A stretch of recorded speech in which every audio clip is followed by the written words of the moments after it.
this so-called billionaire was just throwing people in prison. And when we got to prison, we found 9 people that had been put in prison by the same Ned Nwoko from his village. If you guys paid attention to it, there was a time Ned Nwoko also went and hijacked one lady's father. The lady was crying all over social media that Ned has ruined it. Ned has ruined a lot of lives using the police force. Anybody who is a public figure, who is in political office, our duty first and foremost is to hold them to account, no matter how powerful they are. We have found out also that he has done cross-border prostitution by bringing in underage girls from places like Morocco to Nigeria. These are international sex trafficking crimes. So his license is also our target, that he's not allowed to practice law both in Nigeria and the UK. You must understand that I'm not fighting for Regina Daniels. I'm fighting against abuse of office by a Nigerian senator who is colluding with the Nigerian police and who has had a history of using the police to oppress people. Regina Daniels' issue came to my attention when her husband arrested a TikToker named Timothy Gabriel. His TikTok name is Tuma, because they claim that Tuma accused Regina Daniels of having kids that do not belong to this particular senator. The senator procured the Nigerian police, particularly the FCT command, got Tuma arrested and sent him to prison. They eventually brought Tuma to court after we protested, and Tuma was granted bail but could not meet his bail condition for 4 months. When he came out, he had been battered so bad, he was forced to apologize to Regina Daniels' husband, Senator Ned Nwoko. His real name is Chinedu Nwoko, but he abbreviated it to Ned. So when again Senator Ned Nwoko got Regina Daniels' brother arrested, apparently for cybercrime and defamation of character as they claim, I was contacted, not by their family. And when I was contacted, most people said, well, you don't have to fight for this guy because they had been fighting against you. And I said, no, it doesn't matter. I know Ned Nwoko. Ned Nwoko was the person I fought some 5 years back when he was prosecuting falsely and oppressively a lady known as Jaruma who used to sell aphrodisiacs on Instagram. So I heard about Jaruma, never met Jaruma before, but I felt it strange that this so-called billionaire was just throwing people in prison. In 2021, I was also arrested. That time not by Ned Nwoko, but I was arrested by the Nigerian police, accused of doing a protest on New Year's Eve. And when we got to prison, we found 9 people that had been put in prison by the same Ned Nwoko from his village, because they said when young people were fighting against him for stealing their land to set up what is now known as his sports university. We fought and helped these guys to get out. Later on, if you guys paid attention to it, there was a time Ned Nwoko also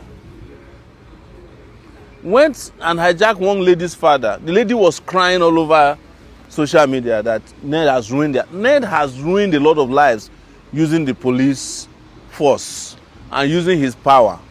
And one thing people must know in Nigeria is that anybody who is a public figure, who is in political office, our duty first and foremost is to hold them to account, no matter how powerful they are.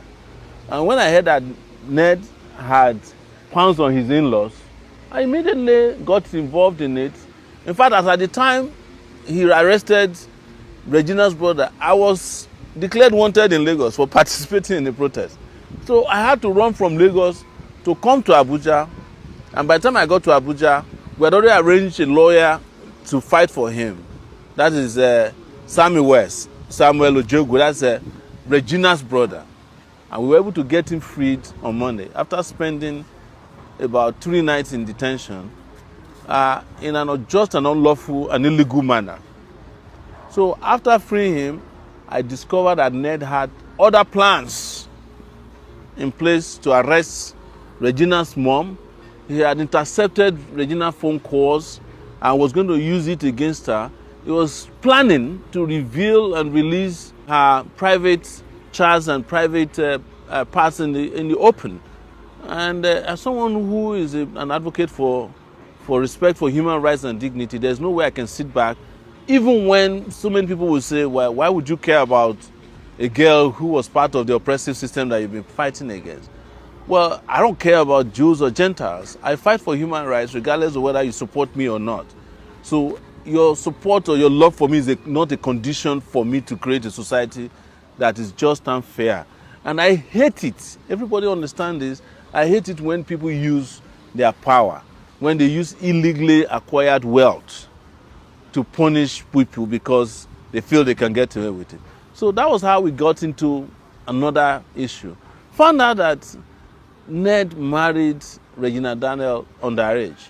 Now, you must understand that Nigeria is a signatory to a lot of international instruments that opposes sexual trafficking, all right, and messing with underage girls. You cannot marry an underage girl because there's a Child Rights Protection Act in this country that forbids, powerful people from using their position to marry, whether you are powerful or not. You don't have a right to marry somebody who has not reached the age of consent, even when their parents say, come and take the person. You procure the passport, it's available, you can see it.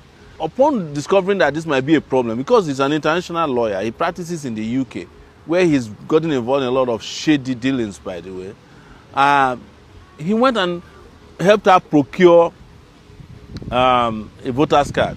But her original international passport, with which Ned has traveled extensively with Regina Daniel, shows that at the time they married, she was 17 years old. He knew it, but he knew that an alibi would be needed in the future, so he went and collected from her a voter's card. But even Regina Daniel's parents and the handlers have told me that she never knew about that voter's card. So there's something still shady about it. But when it comes to public identity cards that are acceptable, the international passport is probably number one, because that one goes through a lot of scrutiny before you can get it. So to go and bring an INEC voter's card or driver's license to say anybody can procure that. I've seen people who cannot see who have driver's license in Nigeria. So it's nothing new, but it is impunity that we are against. It is a fraud, and I know that whenever this kind of things happen, people will say, you don't need to get him, it's wife and husband matter. Yes, it is wife and husband matter, but where there is no wife and there's no husband, then it becomes society's problem. And why I say there's no wife and there's no husband is that Ned also managed not to have formally married Regina because he knew that she was underage. That's why there's no court document that shows that they are married. If anyone exists, he probably also went and forged it. But on a larger corruption problem that is facing Nigeria, Ned is one of the most corrupt persons in this country. And I'm also an anti-corruption fighter. He's the one who, in conjunction with Malami and the rest of them, claim that they are refunding local government money to Nigeria. And Ned gets millions and millions of dollars in what they claim is legal consultancy to the federal government to help retrieve money that already exists that belongs to local governments. And that's how he's able to get away with all these crimes. We have found out also that he has done cross-border prostitution by bringing in underage girls from places like Morocco to Nigeria. These are international sex trafficking crimes. And we are saying Ned should be suspended immediately from the Senate. He should be arrested by, I won't say the Nigeria police, it should be a crack team because the police is in his pocket. And his trial should commence. And also, we are going to start processing in the UK for Ned to be arrested and also extradited to the UK for crimes that he committed, including someone who is in the UK, who is a practicing lawyer in the UK, engaging in unethical practices. You are not allowed to do that. So his license is also our target, that he's not allowed to practice law both in Nigeria and the UK. I know that when you guys hear this, you may not understand. It's a fight that we must take to sanitize our country so that criminals like Ned will not be a senator in this country. And until Nigeria gets to that point, Nigeria is not going to get better. It doesn't matter how much they give you or they convince you that this is husband and wife matter. It doesn't matter how much you pay bloggers. We are always going to stand for what is just and what is right, and that's why I'm opposed to Ned Nwoko. Some of you may not have heard, but I will disclose, he also got me arrested in 2021 because I was fighting for Jaruma. And he was involved in another fraud because he has an NGO that he claims is eradicating mosquitoes in Nigeria. And what I used in puncturing his lie was that I said to him, you want to eradicate mosquitoes in Nigeria, but there are mosquitoes in your compound in Abuja. And I found out while I was doing that case with him that he has the media in his pocket. There's a lot of these media guys who are working for him. And also, Ned has got huge amount of support from the Nigeria police. They go to his house to eat every day, policemen in Nigeria. Shame on our Nigeria police for having sold the police force for free.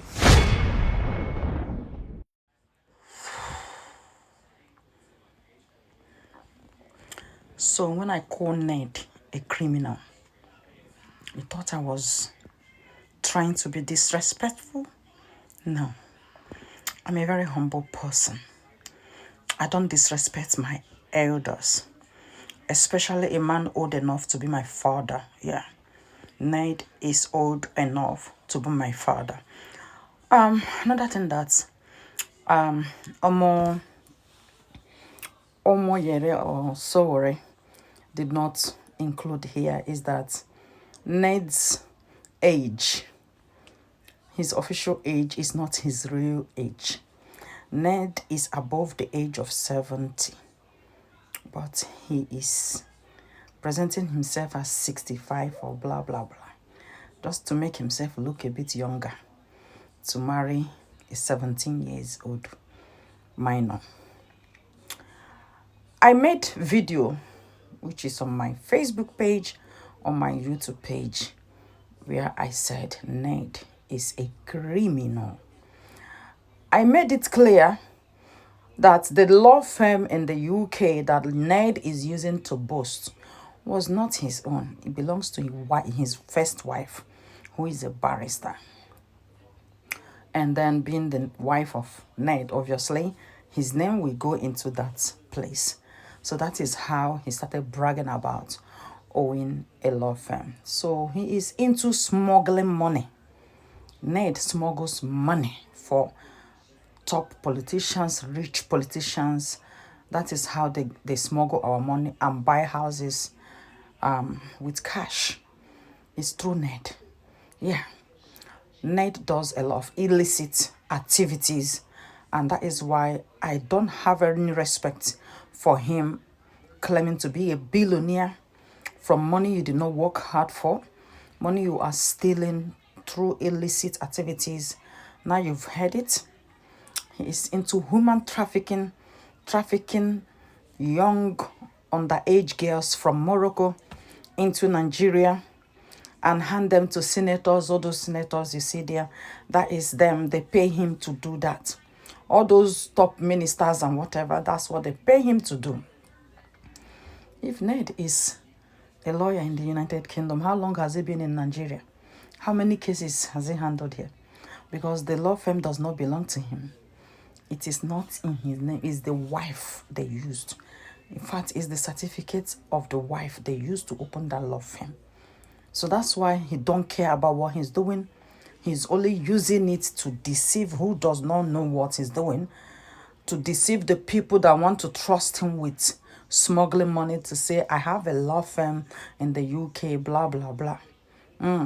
I called the criminal, what do you call them? The Supreme Court, where he claimed to be a solicitor. I called them, I investigated, and they said they don't know anybody like that. That somebody like that, I gave them his full name, Nwoko. They said nobody with such name has ever worked with them. But look at him flaunting himself on social media as a solicitor of the Supreme Court of England and Wales. Yeah. He will not come back to UK because he knows he will be arrested. For marrying a minor. A lot of people has written allegations sent off to the Metro Police, UK Border Force, everywhere. Yeah, about him. He's supposed to be arrested because Nigeria is a very corrupt system. Nigerian government is a corrupt government, not that Nigeria. It's not Nigeria, it's not Nigerians. But the Nigeria, I don't care if Nigerians are corrupt, but the Nigerian government is a very corrupt government. Because in a very, just government, Ned will be in prison by now. Of course, immediately Regina opened her mouth to say that Ned married her as a minor. Okay, when you look at it again, you will see that the Senate just came up now with, oh, if you abuse a minor or whatever, you will go to life imprisonment. And boom, Ned was exposed. What did they do? They were kind of, hey, if we knew, we couldn't have even couldn't have put this law before now, because our own is in the mud. They will not do anything about it, because this is what the Nigerian government is giving to the Nigerian people. Injustice. Instead, it was the police that went to arrest Regina's brother. Why did you arrest Regina's brother? Because the sister said she does not want to marry you again. She has seen all the sodomic activities going, sodomic and gomorrhic activities going on in your house. And she felt like this is not the type of marriage or home I wish to have. A lot of things led to her feeling like she doesn't want to continue with this marriage. Marriage is not by force. Then going to arrest the brother to to get Regina to come back to the marriage by force in the name of rehabilitation is like sham. You Nigerians are wise enough to not to understand that you're a crook. You see that Ned is a crook. So with everything presented here right now, do you think that Ned should still be roaming freely in the street? No, but of course he is part of the corrupt government, of the corrupt leaders, corrupt senators and everything. That is it. If this information was presented to the public against an ordinary citizen in Nigeria, see the police with their siren, wah, wah, wah, wah, wah. Honestly, if we have a real government, the police sector should be dissolved. And that's why sometimes you see the military, the soldiers coming out to act, because the police are seriously failing for money. They have sold themselves, and that is why the government does not pay police. They don't pay them because they want to make them thugs. Whatever they use them like a pimple, like a baby toy, pim pom. So that's why the government does not pay them good, because if you pay them good and want them to go and do something wrong, they will not listen to you. So they rather underpay them and use them to commit all manner of atrocities in Nigeria. Welcome to Nigeria. Share this video and follow us for more. Bless you.